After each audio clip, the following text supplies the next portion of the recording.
use your Victron gauge in your van, if your Victron gauge is not on, it means that your batteries are dead and are in a low voltage shutdown. If the Victron gauge is on, it means that your batteries are working. If you want to scroll between the different data views, you can use the plus and minus buttons here. You have percentage, you have main voltage, which is your house battery voltage.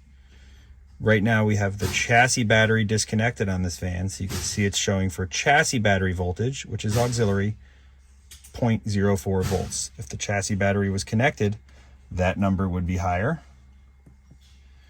We have amps. This is showing that we have 7.2 amps coming out. If I turn the inverter on, you'll see that this number gets higher. This number is like miles per gallon. It's basically showing the rate at which you're using electricity. If I turn the inverter off, that number will get lower. If we had the air conditioner on, that number would be higher. The next thing you have is watts, which is another measurement of the rate at which you are using electricity. Then you also have amp hours. Amp hours is how far the batteries are from full. Think of this like if you have a 20-gallon fuel tank and you've used 1 gallon, it would say minus 1 gallon.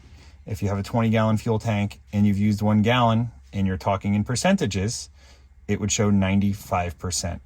So in fuel tank terms, this is effectively saying your fuel tank has 19 out of 20 gallons in it. It's 95% full. This is saying you've used 1 gallon from your fuel tank. This is a 420 amp hour system. We've used 8 out of 420 amp hours right now. And those are all of the data screens that are available. You shouldn't use the setup or select buttons unless directed to. All settings on this gauge can be changed from your phone and is much easier than using the manual settings here.